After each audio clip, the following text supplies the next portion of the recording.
Hey, good morning. Yeah, I just wanted to get on my high horse a little bit this morning. So, as you know, I have this crusade against this whole narrative around that aging has to equal decline, and it doesn't have to be that way. But you do have to take action. You do have to be deliberate about it. And so I thought I wanted to share this story with you. So we were at dinner the other night, my wife and I, and with some friends, and the waiter came up, and the idle chit chat, and then he says, you guys should have been here last night. It was quitters night. We had some really good specials, and I thought to myself, wow. And for those of you that don't know, there's actually a name for the second Friday in January, and it's National Quitters Day. And I'm like, really? And a lot of people don't understand that, but it truly is, because the problem is that most people quit on their New Year's resolutions by the second Friday. I mean, like 50% quit after the first 7 days. It's crazy. So the estimates are at least 80%. I think it's higher than that. I see this every year at the gym. People that, if you go there on a fairly regular basis, you kind of see the same people, right? There'll be a couple new people come and go, but after the first of the year, there's like, at the times I go, there's probably 20 new people in there, and I'm like, this is awesome, great. They're going to finally take charge. They're going to change their life, because all of you that have been following me know how adamant I am about this principle called muscle-centric wellness, which just means that muscle is the center of wellness and longevity. And it's not about ego. It's not about how you look. To me, that's a side effect of that. If you do all these things right, you're going to look pretty nice too.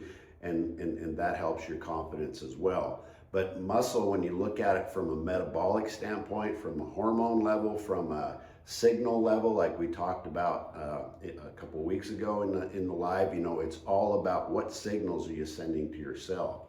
So to have this National Quitters Day, I mean, it's crazy to me. It's again another indication of what I call this growing acceptance of a declining average. Okay, and it needs to stop. So here's the first principle that people need to understand. What if they try to change a behavior like getting better, getting healthy in the new year, which is a behavior that's not serving them? If they try to change that and they don't, by just grinding harder, digging harder, this time I'm going to do it.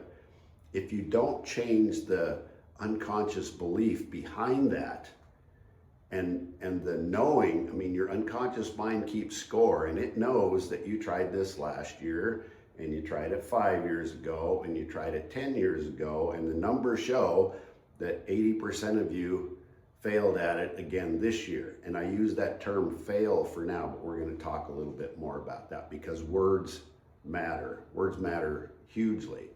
And the thing you need to understand is you're trying to change an unconscious belief by conscious behavior and conscious thinking. Here's the problem with that. The unconscious mind, and we've talked a lot about this, but the unconscious mind is like this tape player that's running in the back of your mind. It's all of these things that we've learned when we're children, usually between 0 and 7 years old. Yes, we learn things while we're in the womb. If dad talks to the baby while it's in the womb, when the child comes out, they actually can recognize that, oh, that's my dad. That's how powerful this is. And the signals mom sends to the baby by how she conducts herself when she's pregnant absolutely affects the child too. So that unconscious mind, here's the thing most people understand, your unconscious mind is millions times more powerful than your conscious mind, your thinking mind. The unconscious mind can process, it's estimated 40 million bits per second. Every second, 40 million bits of information. When your conscious mind can process about 4 million. Okay, that's why you see like some kids when they're first learning to drive, because they got to think about stepping on the gas and turning the steering wheel and turning on the blinker, and they got somebody next to them that's kind of judging them. That's why a lot of these kids just melt down. It's because they're having to do all of this with their conscious mind, and you can't process that much information. And when that happens, it's overloaded and a meltdown happens. Okay, so it's really important to understand, because the unconscious mind, excuse me, most of the time, that's what's calling the shots, because we can't consciously run around and think about all the time about, all of the things that we need to do. A lot of it needs to be on autopilot, and that's your unconscious mind. And so if you say consciously, all right, this is the year we're going to do this, and you don't change your unconscious mind, your identity, who you are, how you conduct yourself, if you don't do all of that, it's never going to work. You're setting yourself up for failure. It just can't work. And it's not because you're weak, it's because they try to change behaviors without changing your identity or your language or even sometimes your environment, okay? So Quitter's Day isn't about quitting, it's about this collision. It's this where hope runs head on into old habits, where the unconscious mind runs into the conscious mind. And we've already said, if you've got an opponent that's 40 million times more powerful, you're dead in the water before you even start. So it's not failure. That's a word, and words matter. It's not failure until you decide it's failure. Okay? Missing a workout isn't failure. Eating, a meal or something that you're not supposed to, that you said you wouldn't at the beginning of the year, that's not failure. Okay? It only happens failure only happens when you label the story as failure. Okay? When you decide that it's failure. So words matter. That can be a setback. That can be, a setback for a comeback. It can be totally framed in a different way. And if you do that, here's the thing about this. It's all, your unconscious mind is all about beliefs. Okay? And I talk about this a lot in my book, but beliefs aren't necessarily, right or wrong. What you believe, what your thoughts aren't necessarily right or wrong. But the question you need to ask yourself is, do those beliefs serve you? Okay, so for example, if you're a little kid and you believe in Santa Claus, and you wake up Christmas morning and, hey, Santa Claus brought me all these gifts, that's pretty cool. So if your belief serves you, it doesn't even have to be correct. Okay? But a lot of us are running around with these unconscious beliefs in this powerful mind that we're not good enough, we're quitters. Even if you don't recognize it consciously, in your heart of hearts, yeah, last year I didn't follow through with it. Year before I didn't follow through with it. I told my friend I'd do something and I didn't follow through with it. All those little things, like I've talked about before, they're just little cuts.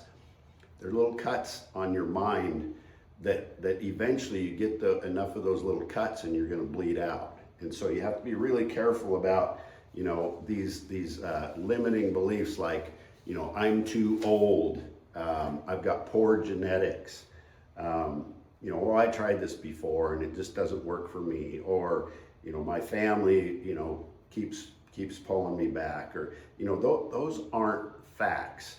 Those are just recycled thoughts, and a lot of them got good marketing, because especially with pharmaceutical companies and everybody else, you have to realize they don't have a vested interest in keeping you healthy, because if you're healthy, you don't need them, right? And so people don't rise up to their goals. I think people say, I'm going to set this goal, I'm going to rise up to it. What happens is you fall to the level of your identity.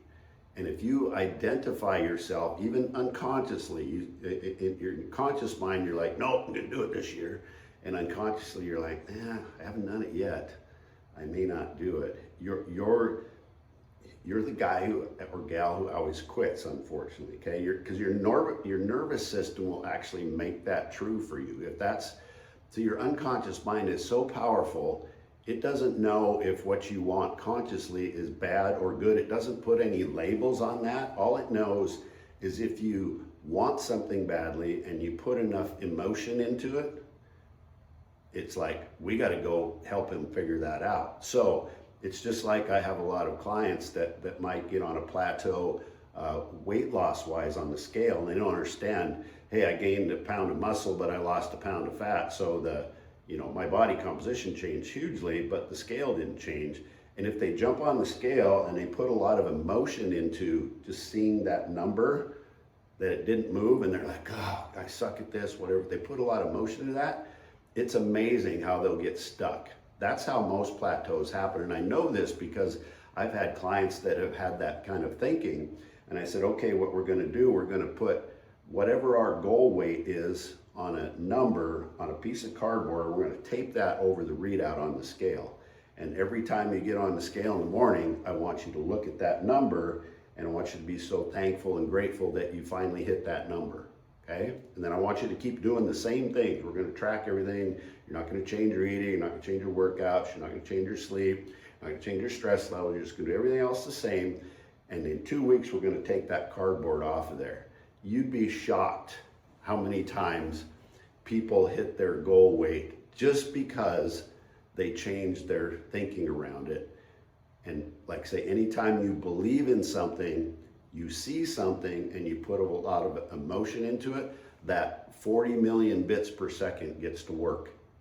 And it doesn't matter how hard you try to override that, that's what happens. So if your identity says a certain thing, your unconscious mind is going to keep trying to pull you back into that. Okay? Your brain's always listening. So when you say, I'm trying, what your body hears is, this is optional.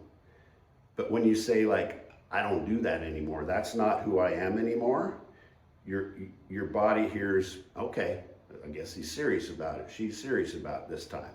Okay, so words matter, how you think about things matter. We've talked about how these words send signals to each and every one of our 50 trillion cells.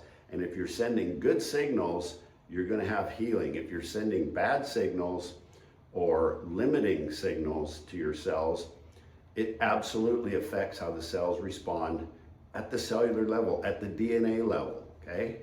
If you same thing around stress. I get a lot of people say, well, I'm just so stressed. Well, here's the deal with stress. If you think stress is bad for you, then at the cellular level, it's going to have a negative effect at how the cells function. Just thinking about that stress in a different way absolutely will affect your biology. Okay, so people think this stuff doesn't matter and I just don't have any willpower, and that's why.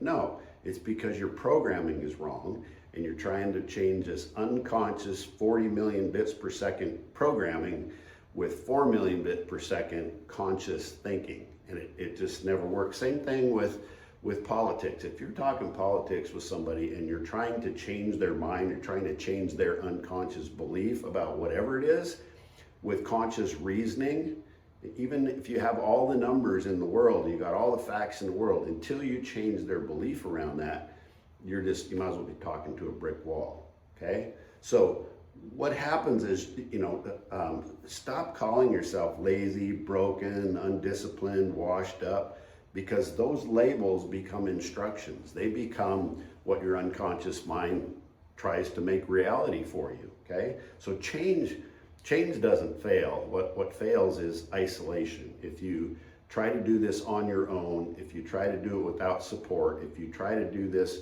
without understanding how you need to totally shift your identity and who you are. See, being a lone wolf sounds cool. It sounds like, badass, but guess what? Lone wolves starve. They never survive in the wild. Lone wolves will starve. But, humans, we're meant to run in packs, right? We're a pack animal at the very basic. So always have been, always will be, and that's why communities are so important. That's why, a supportive community, whether that's family, whether that's, I know a lot of people too that, at the first year, it's like, okay, I'm going to do this, you're going to do that, we're going to be accountability partners. And you probably tried that before, and I just asked you how that's worked out, because you're both doing the same thing. You're both trying to grind harder, work harder, just dig in, but neither one of you had changed your identity of who you really are.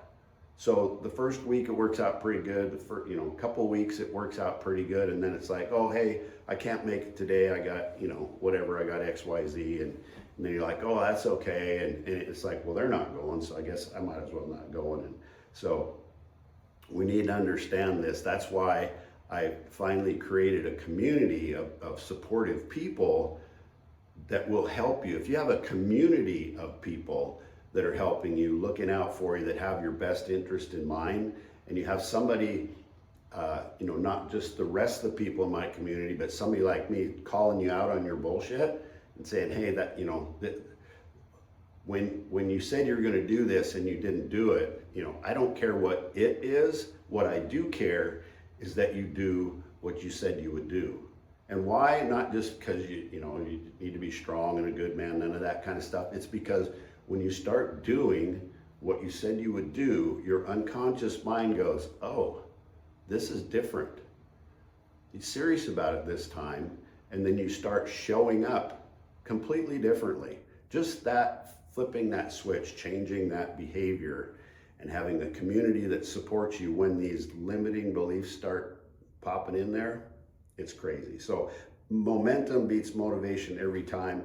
Motivation is a feeling. Momentum is actually physics. It's one small kept promise beats thousands of big intentions. Okay, so this is not hype. This is not it's not. I'm not yelling at you. I just want you. It's so important to understand why this works the way it does. So you have to decide that's not who you are anymore. Okay, the old you is gone. It's not weakness. It's wisdom. Okay, so if you want to learn any more about this, if you want help, if you just want any advice or some suggestions how to do things, or if you want to join our community and finally break through, build some momentum, get to where you need to be, draw that line in the sand, we're here for you. Just reach out, comment anti-fragile, comment no more, and myself or my team will reach out to you and we'll help you through this, because people need help through this. So I hope that makes sense. Reach out if you need anything, and take care.